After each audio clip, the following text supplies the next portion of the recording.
This is what the court will do. The court is going to deny your application, find you guilty, sentence you to 12 years in the prison. He didn't pull the trigger, but prosecutors argued his actions helped make this brutal attack possible. After a victim was left permanently injured, Uriah Huffman asked Judge Boyd for probation and a second chance. The judge had a very different decision to make.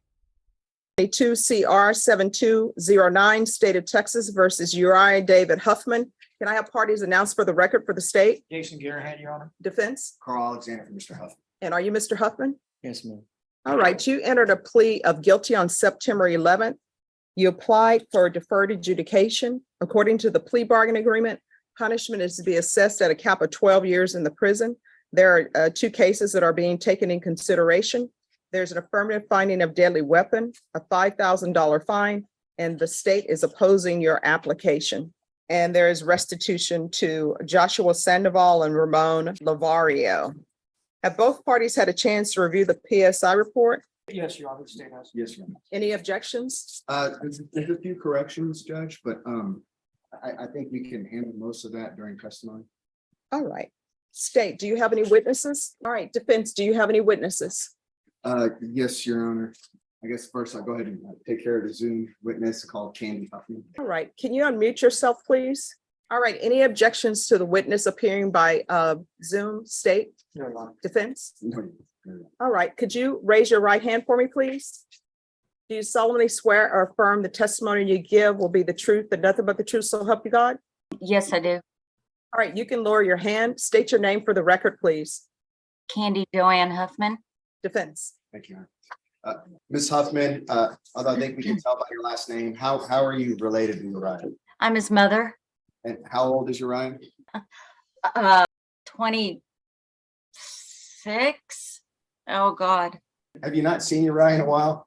No, Where do you currently? I also have lupus, and so memory and stuff is a little, I had to think about the math. I got you. Okay. Where do you currently live at? I live in Florida, Can you be a little more specific, at least what county? Orlando. I live in Orlando. Uriah, he's originally from Texas, is that right? Yes, he was born in Dallas. And was there a father in his life? No, Has he ever known his father? no, he's never met him. He left, rather I left him when his father, whenever I was 4 months pregnant. Does your son have a drug problem? He did. Yeah. And you say he did, are you talking about the fact that he's been sober since he's been in jail for a year and a half? Yes, I suppose.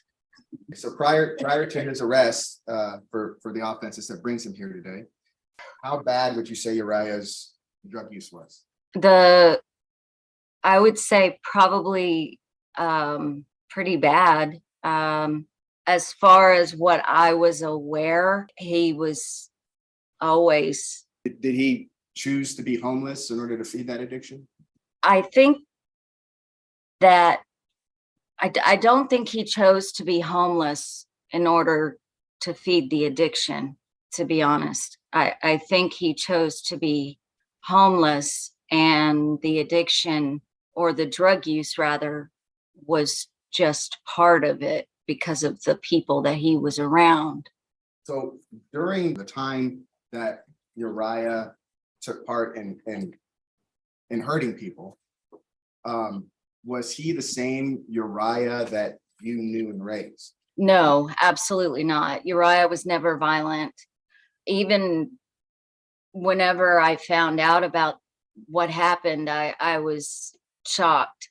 He's not a violent person. He was never in fights at school growing up. He never at all. He wasn't violent at home. He didn't punch walls. He was never like that, ever.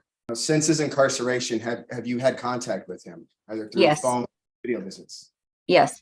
And have you seen Uriah change over the course of the last year and a half?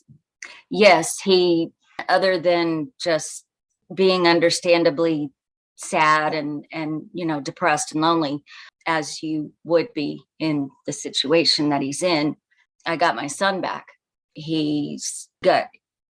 Became I could talk to him again. He could carry on and wanted to carry on a conversation with me, he was back to being my loving son again.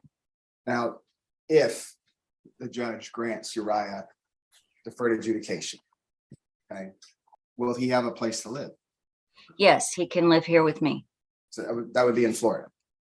Yes, sir.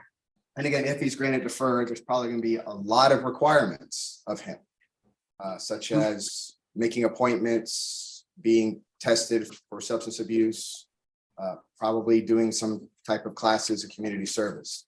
Mhm. Will you aid him in making sure he's complying with all of the requirements? Absolutely. Yes. I work from home. Well, I am starting a home business. I'm an artist, so Okay. it's just crafting, but so I'm free to do that. Will you help Uriah in getting employment? Yes, absolutely. Does he actually have a job waiting for him in Florida if he is granted probation? Yes, my husband had spoken to but he told me, now this was a while back, that he, sorry, my hand is cramping, that he could have an entry level position with my husband. And what would he be doing? Just computer work. I'm not really sure exactly what it is, but it would be just stuff on the computer. Other than that, if that isn't still available, because he hasn't talked to his boss about it recently, then, you know, I would do whatever I needed to do to help him find a job. That would definitely be a priority. And again, if Uriah is granted deferred adjudication, he's very likely going to have to make restitution to the victims of his cases.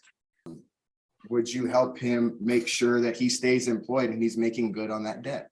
I would do whatever I needed to do to help him do what he needed to do. Yes. My husband and I would, my mother and father would. I've already talked to them about it as well.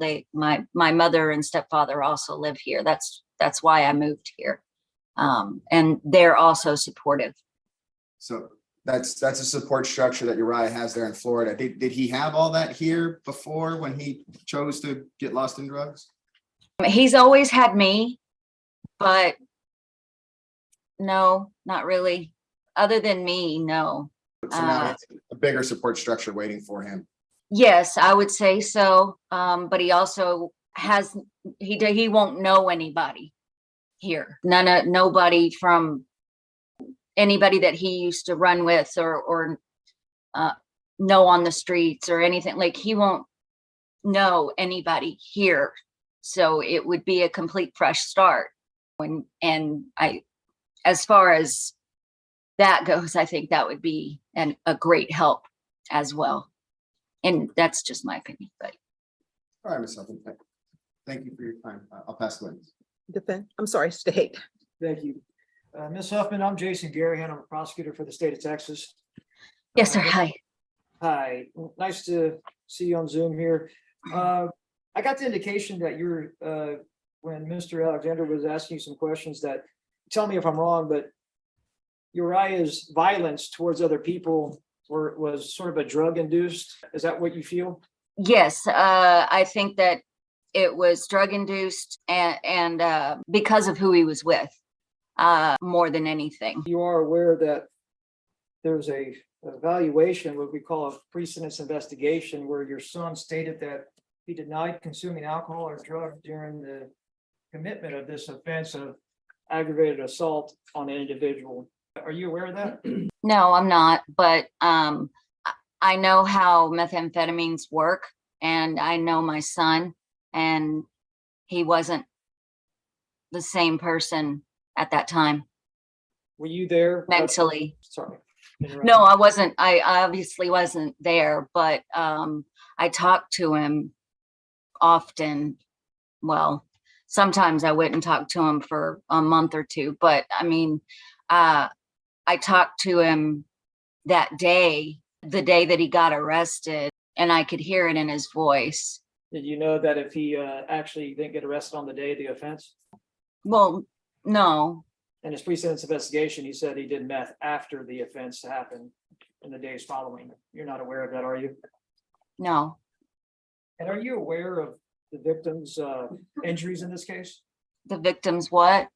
Injuries. So you're aware that he lost an eye, Yes, his skull was crushed in, yes, and that he was shot at more than once. not by my son. Not to, I'm sorry. It doesn't matter. Yes, I am.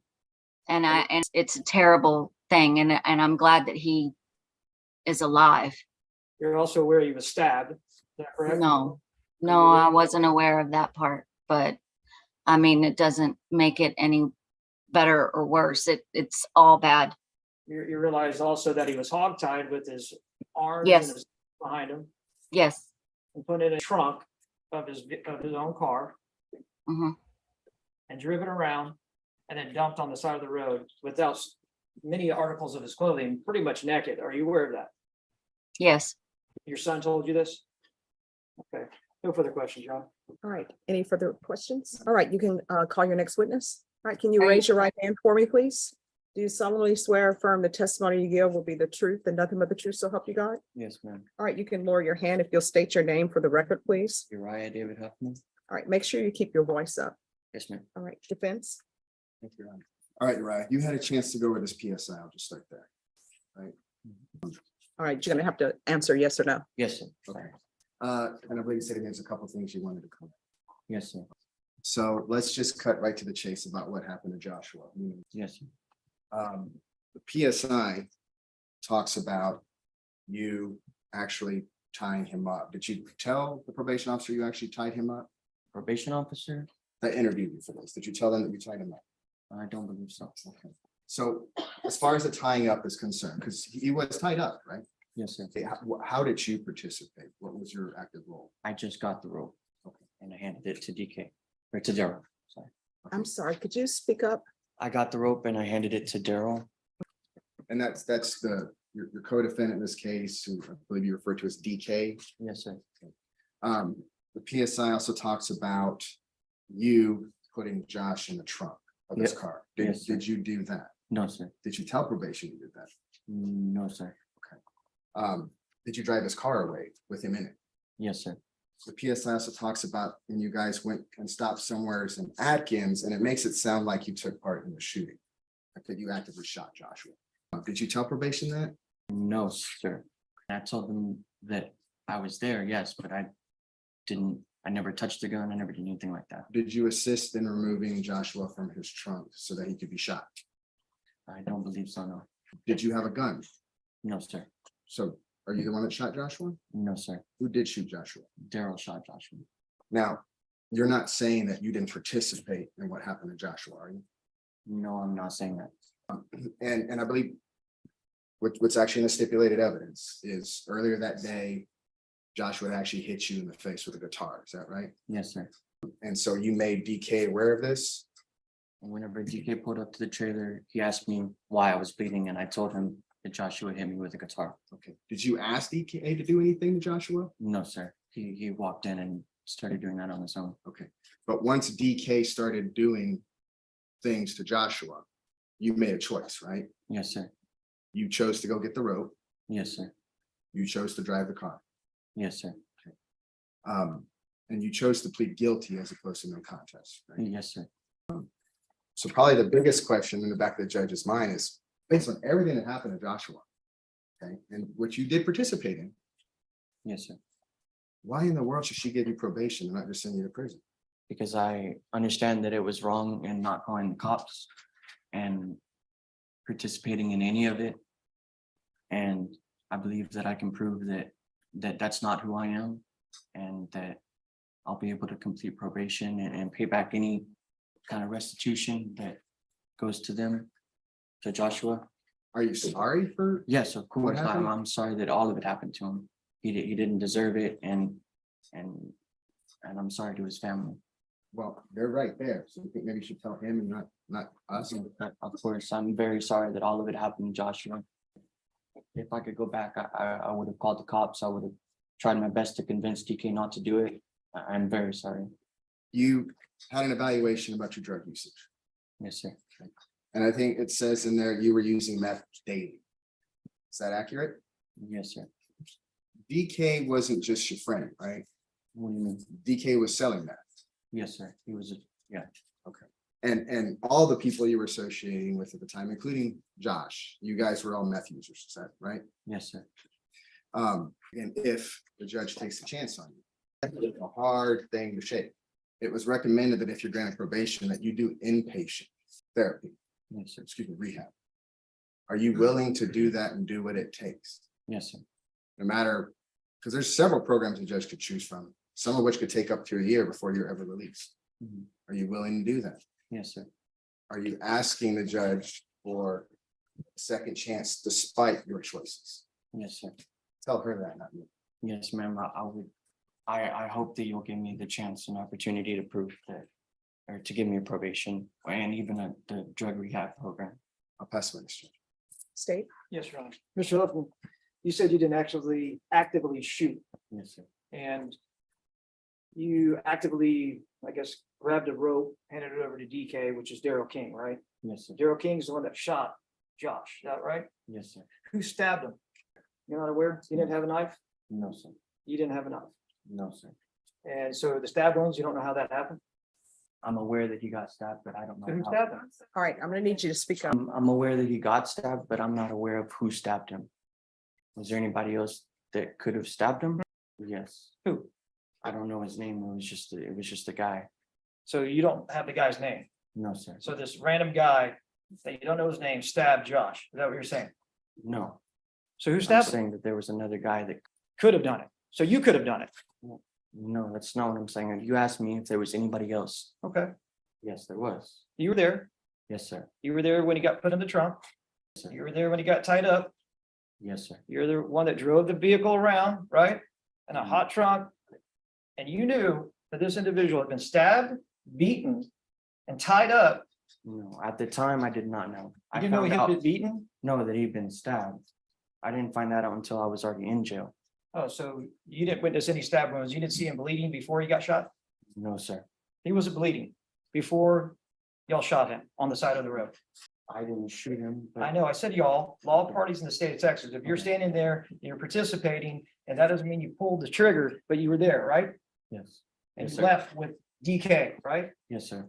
Was he bleeding before you all shot him? Let's just say DK, I'm not gonna split peas with you. DK shoots him, you're standing next to DK. Was he bleeding before he was shot? Yes, Why was he bleeding? I assume he would. I can't tell you why he was bleeding. I'm You sure can't? he got stabbed, but I don't know who stabbed him. Did you hit him? No, You never hit Josh, no, sir. ever. No, sir. So DK did everything. Yes, sir. So DK stabbed him. Okay, well, I don't know. I can't say for sure if TK stabbed him. Okay. So he was bleeding before he was shot, right? Yes, I mean, I Hey, believe I saw. You were sober, you weren't doing drugs, you weren't drinking, right? That's what you told everybody in this packet. You weren't drinking and you weren't on meth the day this happened. You said it twice. So you were sober when this happened, right? That is what that says, but I've already tried to tell my lawyer that I was using at that time. At that time, were you using that day or not? Yes, So now that's something else that needs to be changed in this packet. I thought that's what he said. I'm trying to. I make don't it know, clear I'm to him. asking you. Yes, that I was using drugs that day. So these two items that say right here, it says defendant denied consuming alcohol and using drugs on the date of the instant offense. That means that offense that happened that we were just talking about, that's wrong. Yes, I did use drugs that day. Okay. Before or after you all shot him? Both. So you were using drugs before and after I had used drugs before. Yes, and that day. yes, that day. Yes, sir. And then also right here, it says right here, I wasn't consuming alcohol or using drugs. Yes, that's well, my attorney went through with me, and I told him that was wrong. So now that part is wrong also. That you Yes. were using alcohol and drugs. Not alcohol, but drugs. Yes. Okay. All right. So you deny, well, you do remember him being tied up, right? What you call hog tied, right? Yes, sir. And he didn't have his clothes on, right? Yes, sir. Why didn't he have his clothes on? Because they got taken off. Who took them off? DK. And you just stood there? Yes, sir. Was he hog tied at the time that the clothes were being taken off or not? Yes, I believe so. He was. And then when was he shot? He was shot behind the car. Behind the car, when he was on the ground, Yes, sir. bleeding, already been cut, It was already dark. been stabbed. Yes. Tell me this, what do you think had happened to him after he got shot? He laid on the side of the road. Well, did you think he died? Yes, sir. So this is one step away from a murder, isn't it? Yes, sir. So why do you deserve deferred adjudication on this case? Tell the court that. Why do you deserve it? Because you almost committed murder. You see the man right there with his face bashed in and he has his left eye's not there anymore.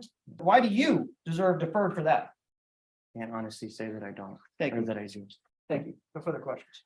Defense, any other questions? And I apologize, right? I did forget to ask you, we discussed it before, so.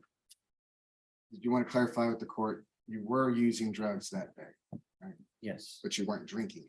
No, I was not drinking. You knew what was going on, Joshua, right? As the events are unfolding, you know what's going on. Yes, sir. You could have done something, right? Yes, sir. Why didn't you? I wasn't in the right state of mind. I just been hit with a guitar. So I wasn't thinking clearly. DK, he told me to get the rope. He told me to do this and I chose to listen to him. Whenever I should have told him that, no, What gave DK so much power over you that you it's not that he had, listened to him? it's not that he had power. It's just that, I don't know, he's a very intimidating person and, Is DK a little man or a big man? you know, he's a big dude. Did you ever know DK to be violent? He always got what he wanted. Yes. Or DK was the one holding the gun? Yes, sir. We need to make it clear that you understand. Okay, even though you're saying you're not the one that shot Joshua, you're unclear who stabbed him. You helped, and the law says you're just as guilty. Yes, sir. You get that? Yes, sir. Despite that, are you asking the court for a chance to prove that you can change and you can be a productive member of society? Yes, sir. Thank you, Rep. No question. All right, any other witnesses? No, ma'am. Any other witnesses from the state? Nothing to say, John. All right, with regards to the restitution amount, is there agreed upon restitution or no? No, Judge. And if I can address that, we've been provided nothing as far as what these amounts come from. And so I believe, despite if there's proof to be provided, he owes it, he owes it. I mean, that's, but I think we need to have a restitution hearing when it comes to the victim in the instant case. Mr. Lavario, who is the complainant in the UMV case that's being TIC. Again, it's a very big number he's alleging with no proof. I will also point out that in the discovery given to us by the state, Uriah is found in this gentleman's stolen pickup and there are no tools there. So he's not found with them or anything. There's also some conflicting statements that he gave. So I would require a restitution hearing on that one as well. Okay. But again, whatever he owes, that proof's provided, he owes. All right, this is what the court will do. The court is going to deny your application, find you guilty, sentence you to 12 years in the prison, give you credit for any time served. There's a $5,000 fine, time and money will run concurrent. Take in consideration 2022 CR 7208, 2022 CR 7210. I can order the therapeutic community. It'll be up to them whether or not they place you in the therapeutic community. I absolutely have no jurisdiction over that. So if you would like, I could put that in the order. Yes, ma'am. There's an affirmative finding of deadly weapon. There's to be restitution, if any, and no contact with Joshua Sandoval and Ramon Lavario. Going to show you what's inside titled Trial Court Certification of Defendant's Rights to Appeal. Did you review that with your attorney? Did you understand it and did you sign it? Yes, ma'am. Because this is a plea bargain agreement, because I followed your plea bargain agreement, and because you waive your right to appeal, you do not have the court's permission to appeal. Because this is a felony conviction, you're not allowed to own or possess any weapons or ammunition. If you have a question over what a weapon or ammunition is, you'll need to speak to an attorney. Do you understand? Yes, ma'am. All right, we can go off the record. I know that 12 years is a lot of time. Honestly, anytime you do, whether it's at the Bexar County Jail or wherever it's at the prison, that's a lot of time. But I did internalize everything that was said. I listened to all of the witnesses. If you have a drug or alcohol problem, you need to use this time away to get your life in order, to concentrate on what improvements you want to make so you don't be back here. The complainant in this case has permanent injuries, and those injuries will never go away. You can go to jail, do your time, get your life in order. You can even get a college degree at the jail. And I could be wrong, but I don't even think they have to pay for the degree. So you can get a free degree at the jail and work on yourself, figure out how you got in this situation and not put yourself in this situation again. Do you understand? Yes, ma'am. All right. Is there a victim impact? No, Your Honor. All right. Good luck to you. Thank you, ma'am. Thank you, Judge. Maybe excuse. Yes. Uriah Huffman ultimately received 12 years in prison for his role in an attack that left Joshua Sandoval with permanent injuries. Although Huffman repeatedly expressed remorse and asked for treatment instead of prison, Judge Boyd determined that the seriousness of the offense and the lasting harm to the victim required a significant sentence. But the judge's final message was not simply about punishment. She told Huffman to use his time in custody to confront his substance abuse problems, pursue education, and understand how his choices brought him into that courtroom. This case also demonstrates why criminal responsibility can extend beyond the person who physically commits the most serious act, depending on the facts and applicable law. If you want to follow more real courtroom hearings where a judge must balance accountability, rehabilitation, and the consequences suffered by victims, subscribe and stay with us, because every sentencing hearing can reveal just how much weight a judge gives to a defendant's plea for a second chance.